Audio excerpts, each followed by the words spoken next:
Pois é, o Tarcísio de Freitas estava recebendo muitas críticas, porque ele estava com um discurso bem morno, né? Ou seja, ficava ali com os ministros do STF, ao mesmo tempo que falava que estava com o Bolsonaro, enquanto o Bolsonaro está sendo injustiçado, e acabou que os apoiadores do Bolsonaro não gostaram muito disso, não. Começaram a pressionar o Tarcísio. Até que o Tarcísio resolveu tomar postura. Foi lá no 7 de setembro, chamou o Moraes de ditador, pela primeira vez citou o nome do ministro, e disse que precisa aprovar uma anistia ampla, geral e restrita, que os abusos do judiciário precisam acabar e que ele ia articular com o Centrão por uma anistia. E sim, o Tarcísio teve esse poder de trazer o Centrão para o lado dele, ainda mais do que o próprio Bolsonaro. E é possível que a anistia passe em virtude do Tarcísio.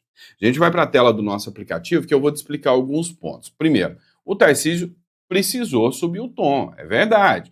Tarcísio, inclusive sobre a anistia, ele não recuou em relação ao ministro Supremo Alexandre de Moraes. Mas você acha que não ia ter resposta? Teve resposta. O Tarcísio entrou na mira do canhão chamado Alexandre de Moraes. E agora, meu amigo, ou impeachment ou prisão. A gente vai falar sobre isso aqui com vocês. O recado foi claro, o recado foi muito objetivo em relação ao Tarcísio de Freitas. Outro ponto que a gente vai falar também é sobre o Eduardo Bolsonaro, que teve ontem uma grande vitória. Ele conseguiu ficar como líder da minoria e, com isso, manter o seu contrato, o seu mandato. A Gleisi Hoffmann não gostou nada disso. Já disse que vai acionar o STF, que isso não é possível. E o Hugo Mota falou que, com relação ao Eduardo Bolsonaro, ele vai decidir em breve. Vamos entender tudo o que está acontecendo? Eu estou aqui justamente para te explicar. Pessoal, mas sem maiores delongas, vamos de matéria. Não esqueça de se inscrever no canal. A gente está tentando a cada dia trazer conteúdo de mais relevância para vocês, tá bom? Ó, lembrando que eu troquei o computador agora, então eu estou tentando adequar aqui. Vocês têm que me falando se o áudio tá legal, se a imagem tá legal, tá? Uma coisa é a forma que a gente grava. Uma coisa, eu faço o teste aqui, quantas vezes já aconteceu, eu testei aqui no meu equipamento, o áudio estava maravilhoso, tudo bonito, aí eu subo e todo mundo reclamando, que porcaria de áudio. Então, só informa pra gente aí, beleza? Vamos começar de matéria, vem comigo. É o seguinte, Tarcísio sobre anistia. O esforço que tinha que ser feito, foi feito, ou seja, foi articulado, foi feito um plano, um projeto, e agora é aguardar para ver o resultado. Sem sombra de dúvidas, o Tarcísio foi um grande articulador da anistia. Sem sombra de dúvidas, o Tarcísio trouxe o Centrão. Só não é aquela anistia que os apoiadores do Bolsonaro estavam esperando. Eles já estavam esperando uma anistia plena com o Bolsonaro. Mas o Tarcísio virou alvo de críticas, tanto da direita quanto da esquerda, mas virou alvo, principalmente, do ministro Alexandre de Moraes. Olha só essa matéria do Metrópolis. O Moraes envia à PGR um pedido do PT para investigação de Tarcísio por obstrução à justiça. Você sabe o que isso aqui implica? Implica que o Moraes pode, inclusive, determinar a prisão preventiva do governador de São Paulo, Tarcísio de Freitas. Segundo eles, o Tarcísio está articulando uma anistia com o Centrão, obstrução à justiça e pode ir parar na cadeia. Em qualquer país que respeita suas leis, eu ia falar, esquece, isso é idiotice, ninguém vai cumprir isso. Mas aqui é a República Tupiniquim, e sim, pode acontecer. Inclusive, depois que o Tarcísio falou contra o Alexandre de Moraes, ele foi alvo também de um pedido de impeachment pelos deputados do PT e do PSOL. E pode acontecer esse pedido de impeachment do Tarcísio. A grande questão é o seguinte, intocáveis, inquestionáveis e com toda certeza, são os grandes soberanos, os ministros do STF. Veja, isso é articulação política, coisa que os ministros do STF não podem fazer, e que o Tarcísio poderia. Mesmo assim, o Tarcísio entra na mira. A Marina Helena, lá do Novo, que concorreu às eleições de São Paulo, ela disse o seguinte, olha, acabou, o Moraes, ele foi pro tudo ou nada, quer processar o Tarcísio por articular a anistia. Alguém ainda acredita que teremos eleições livres no ano que vem? É bem difícil. Moraes manda a PGR opinar sobre a atuação de Tarcísio por anistia a Bolsonaro. E aí, pessoal, olha só. O ministro do Supremo Tribunal Federal, Alexandre de Moraes, encaminhou à Procuradoria-Geral da República, nesta terça-feira, uma representação apresentada pelo deputado Rui Falcão, do PT de São Paulo, contra o governador de São Paulo, Tarcísio de Freitas, do Republicanos.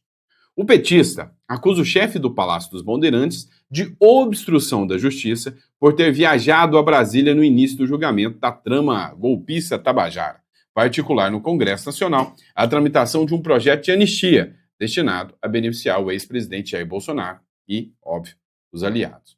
E aí o Moraes determinou que a representação fosse autuada como petição autônoma e enviou a PGR, que terá 5 dias para se manifestar sobre a abertura de inquérito. Agora, vocês precisam entender uma coisa. O Procurador-Geral da República ele vai avaliar se existe indício suficiente de autoria e prova de materialidade. Ou seja, ele vai analisar se foi cometido um crime pelo Tarcísio mesmo. E se for o Tarcísio que cometeu esse crime.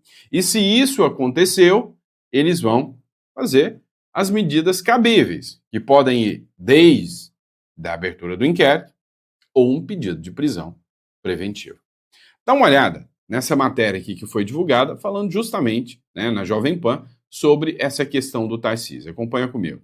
Pois é, aquele prazo regimental de 5 dias, que o ministro pediu ali à Procuradoria-Geral da República, ao procurador Paulo Gonet, para se manifestar com relação à abertura de um inquérito contra o governador de São Paulo, Tarcísio de Freitas. E isso envolvendo acusações ali sobre tratativas, articulação do PL da anistia em meio ao julgamento que acabou condenando Jair Bolsonaro. Essa ação, ela se refere ali a uma representação que foi protocolada aqui no STF pelo deputado federal Rui Falcão, do PT, e isso foi no segundo dia, na verdade, ali do julgamento de Jair Bolsonaro, isso lá no dia 3, isso foi logo depois da viagem de Tarcísio de Freitas aqui a Brasília. Ele veio para cá, conversou com o Hugo Mota, com o presidente da Câmara dos Deputados, defendendo ali um projeto no Congresso Nacional para beneficiar ali os condenados no 8 de janeiro, beneficiando também Jair Bolsonaro. Nessa mesma viagem, Tarcísio de Freitas se encontrou também com o presidente do PP, o senador Ciro Nogueira, fez tratativas ali com figuras importantes do Centrão, da oposição, isso tudo ali em meio ao julgamento do núcleo crucial que acabou condenando Jair Bolsonaro. E na representação aqui no STF, o deputado federal do PT, ele disse o seguinte, que ao tentar aprovar uma anistia enquanto se realiza um julgamento, o governador Tarcísio buscou criar um atalho político para impedir esse julgamento que acabou condenando Jair Bolsonaro, e aí acusa Tarcísio de Freitas de obstrução de justiça. Aí nesse mesmo documento, o governador, só relembrando, ele disse que esse episódio vai além da liberdade de expressão e da atuação política. Diz que consiste numa interferência direta na jurisprudência, na jurisdição, tentando fragilizar a autoridade do Supremo Tribunal Federal no momento que proferia ali o julgamento histórico da tentativa de uma ruptura institucional. E aí, Kobayashi, então hoje foi realizado esse despacho ali do ministro Alexandre de Moraes, dando esses 5 dias para a PGR se manifestar se abre ou não, se há indícios ali para que essa investigação realmente seja aberta ali e acabe investigando o governador de São Paulo, Tarcísio de Freitas, por obstrução de justiça. Lembrando que Tarcísio de Freitas pretendia também visitar Jair Bolsonaro hoje, terça-feira, em meio a toda a tratativa também do PL da anistia no Congresso Nacional. Ele fez esse pedido ao ministro Alexandre de Moraes, que autorizou essa visita a Jair Bolsonaro, mas não hoje, como havia pedido o governador, mas sim no dia 29 de setembro, só daqui a 2 semanas, o governador, depois ali dessa negativa de Alexandre de Moraes, permitindo somente no dia 29, ele pediu novamente que essa reunião acontecesse hoje, mas ele foi simplesmente ignorado pelo ministro Alexandre de Moraes, não houve uma nova resposta. Então, haverá essa visita apenas no dia 29. Pois é, o que acontece? O Tarcísio de Freitas ia encontrar com o Bolsonaro, Havia uma articulação já caminhando nesse sentido. Agora, o que mostra? É uma nítida e clara intimidação. Sem sombra de dúvidas, não dá para tapar o sol com a peneira, dizendo que essa situação, né, que abraça hoje em relação ao Tarcísio de Freitas é normal, né? É nítida e claramente, né, o próprio Supremo atuando dentro das vontades, né, e em alinhamento total com o partido, né, que está no poder, de esquerda. E aí vem a questão da anistia, né? Tudo isso, todo esse imbróglio é em virtude da anistia, principalmente da questão do Hugo Mota lá se manifestando, impor a anistia para andar. Dá uma olhada aqui. Gleisi Hoffmann, né, para barrar a anistia, Gleisi Hoffmann pede que ministros liguem para deputados. Começou uma força-tarefa. Tem informações que o Lula liberou mais de 3,5 bilhões em emendas agora para tentar barrar a anistia. Foi feita uma força-tarefa por parte do PT para impedir que a anistia passe. E aí, né, essa intimidação ao Tarcísio de Freitas, que capitaneou a anistia, que se tornou, de certa forma, o símbolo da anistia, sem sombra de dúvidas, feita pelo ministro Alexandre de Moraes como uma forma de intimidação. Ó, Tarcísio, para de articular politicamente. O argumento do deputado Rui Costa aqui é absurdo, Rui Falcão, é absurdo, é sem noção. Não, ele saiu da seara política e agora está obstruindo a justiça com articulação política? Como assim? Hoje o Congresso foi jogado na lata do lixo. Outro exemplo de que o Congresso hoje não só serve para arrecadar nossos impostos e gastar lá no Congresso. Dá uma olhada, o PT entra com um pedido no STF para barrar Eduardo como líder da minoria. É uma prerrogativa única e exclusiva do partido. Agora, o judiciário tentando barrar o partido de escolher sua liderança, vem cá. Cadê aquela turma nhenhenhen do PT, aquela turma peçonhenta que ficava, oh meu Deus, o Sérgio Moro impediu a Dilma de nomear o Lula como ministro, que absurdo, ai, como que pode, que juiz tendencioso, que juiz mauzão. Peraí, agora pode o partido deixar de nomear uma liderança que é prerrogativa única e exclusiva do partido. Aí vem, de novo, judicializar. Hoje, parece que só existe STF no Brasil, né? A única coisa que existe hoje no Brasil chama-se STF, né, pessoal? Só STF. É só isso que existe hoje no Brasil. É uma verdadeira vergonha. Em compensação, o Hugo Mota, né, ele deixou bem claro, ele só vai decidir, né, sobre a questão do Eduardo Bolsonaro no momento certo. Somente no momento certo ele vai decidir se realmente ele autoriza, não autoriza o Eduardo Bolsonaro ficar como presidente da minoria. Ele é o presidente da Câmara. Agora, a grande questão é a seguinte: se ele fica como presidente ali da minoria, né, o Eduardo Bolsonaro, ele mantém o mandato. Quem tem a prerrogativa, que é o presidente da casa, falou, no momento certo eu vou decidir. Só que agora não dá mais. Por quê? Porque o STF vai decidir se ele pode ou não pode, né? Vamos lá, vamos falar sobre o que foi aprovado ontem na Câmara dos Deputados. Centrão e oposição votam pró-PEC e dissidentes da esquerda consolidaram a maioria. É o seguinte, ontem foi aprovado uma PEC polêmica, mas estupidamente polêmica. É o seguinte, a esquerda hoje chama de PEC da blindagem. E não estão errados. Tem razão. É uma PEC da blindagem mesmo. Em tempos normais, isso aqui deveria ser classificado como o pior absurdo do mundo. Ou seja, consolida o Brasil como um país de impunidade, um país que passa a mão na cabeça de corruptos. Mas nos tempos atuais, isso é questionável. Dá uma olhada e você vai entender o porquê. A aprovação da PEC da blindagem, proposta que dificulta a prisão e a abertura de ações penais contra parlamentares, foi aprovada em primeiro e segundo turno, graças a um esforço quase unânime dos partidos do Centrão, em aliança com o PL do partido de Bolsonaro. A gente precisa entender um pouco sobre essa PEC da blindagem, tá? Resumindo, é assim. Hoje, com a aprovação desse texto, que ainda precisa passar pelo Senado, e depois do Senado, ainda vai para o Lula, que tem que aprovar ou vetar, né? Essa situação, na verdade, nem vai para o Lula, é uma PEC, tá? Desculpa, não é um projeto de lei, é uma PEC. Já vai direto para aprovação, que pode ser declarada inconstitucional pelo STF, diga-se de passagem.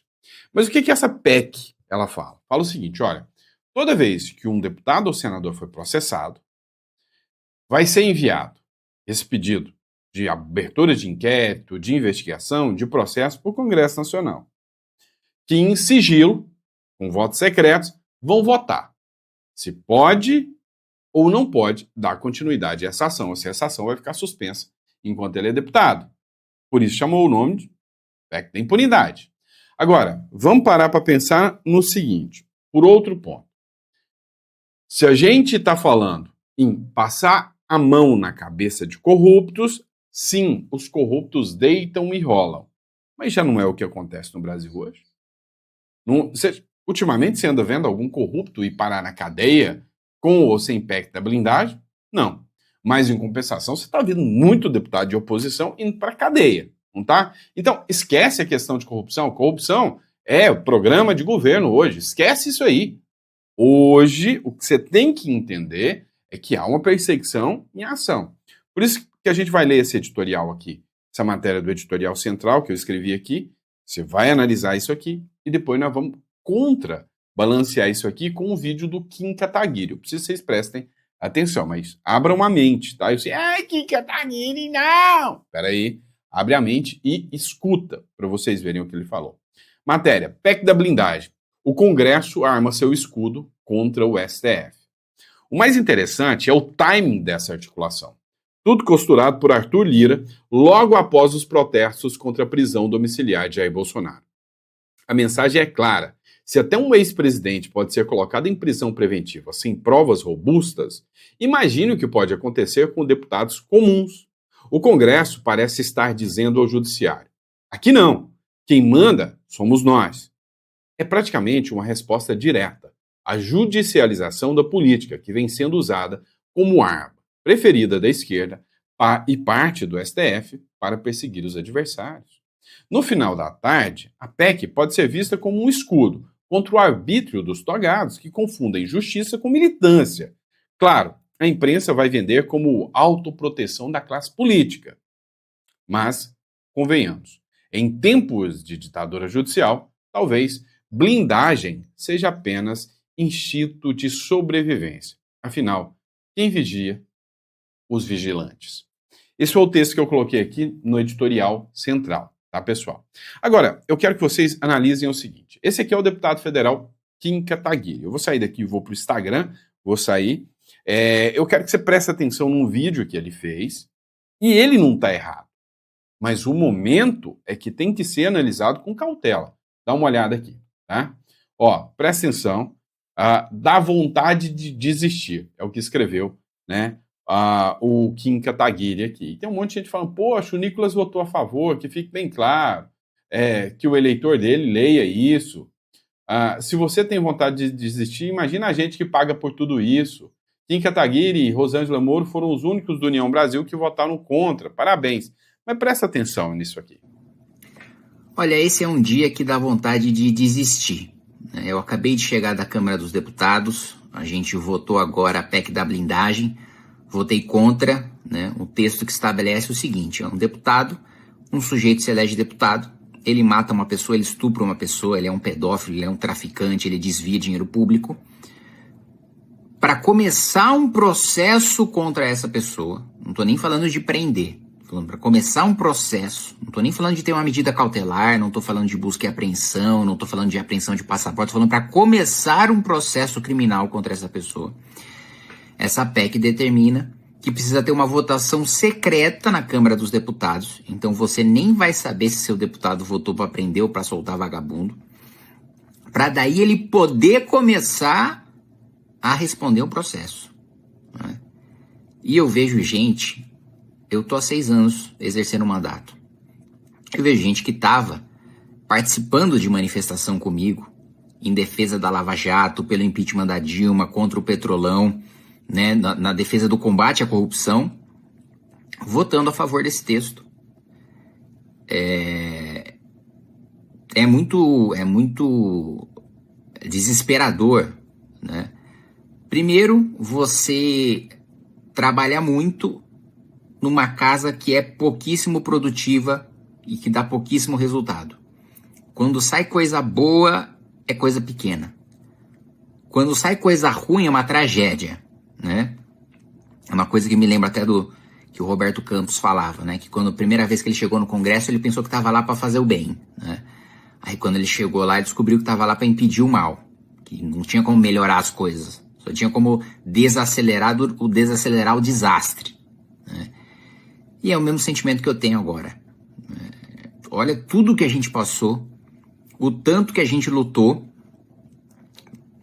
tudo que a direita fez, o quanto ela se manifestou, o quanto denunciou escândalos de corrupção de esquerda, do PT, o tanto que a gente foi perseguido, foi atropelado por um sujeito do MST, tentaram me matar, a Dilma colocou o Cardoso para fazer dossiê contra mim com 19 anos de idade, e a gente denunciando corrupção, para basicamente a gente institucionalizar a bandidagem com uma PEC que permite, por exemplo, que alguém do PCC dispute a eleição e com o voto secreto dos seus colegas nunca tenha um processo criminal contra ele, sendo um faccionado. É de causar desesperança. E ver gente ainda aplaudindo isso. E ver deputado falando com orgulho que está votando a favor disso. E com um eleitor que se diz de direita apoiando um negócio desses. Achando que tá certo eu blindar todo o centrão dos seus escândalos de corrupção com esse discurso vazio. Vamos lá. A gente precisa falar sobre isso aqui, né? O vídeo do Kim Kataguiri não está errado, não. A gente precisa entender. Em tempos normais, em tempos convencionais, e se você realmente ainda vive naquele mundo de utopia, de que as leis são respeitadas e valem no Brasil, isso aqui que o Kim Kataguiri está falando está totalmente certo. É um abraço à impunidade e à corrupção. É claro, mas isso já não existe no Brasil? Vamos ser sinceros. Para que você precisa se preocupar? Ah, mas um membro do PCC vai se candidatar e com base nisso ele nunca será processado. Desde quando ele é aqui, Kim? Vamos ser sinceros? Vamos ser honestos. Para quê? Se tem lá no STF quem pode anular, inclusive, planilhas, provas e tudo mais. Para que preocupar com isso? Entenderam a regra do jogo?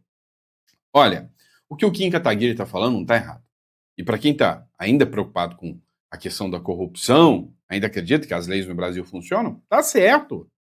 Agora, o problema é que ele mesmo falou o que é que existe no Brasil. Ele falou que ainda quando jovem, 16 anos, existia dossiê da Dilma para mandar prender ele porque ele se opunha ao governo e à corrupção. Ué, isso é normal na democracia? Peraí, o negócio é que o Kim Kataguiri, ele não faz a oposição ao PT e a oposição aos abusos que o judiciário vem fazendo, então ele não tem o risco de ir para a cadeia.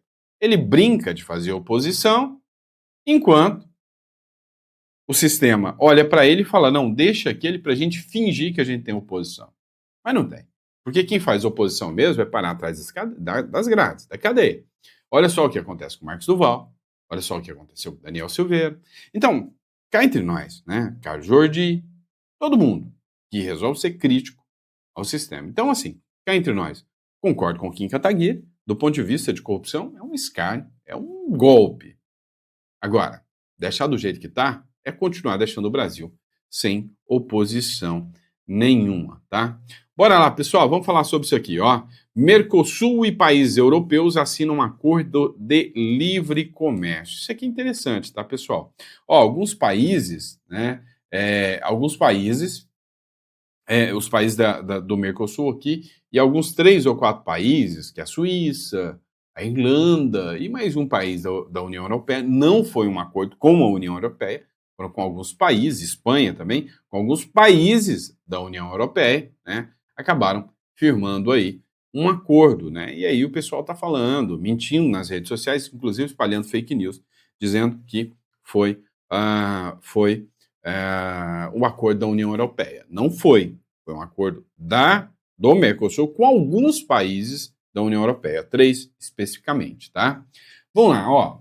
Teve um vídeo que me mandaram, do Leandro Ruschel aqui, sobre o caso da ucraniana assassinada, né, lá nos Estados Unidos. Eu achei uma avaliação muito coerente e eu queria que vocês assistissem comigo essa avaliação aqui, né, do Leandro Ruschel.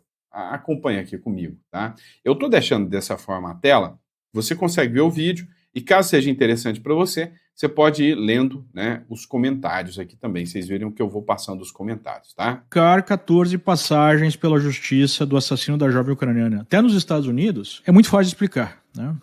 Em primeiro lugar, quando eu vi essas cenas, e foi ao ar não só aquele vídeo mais curto, mas um vídeo longo, mostrando todo o assassinato, eu passei muito mal, eu não consegui dormir aquela noite.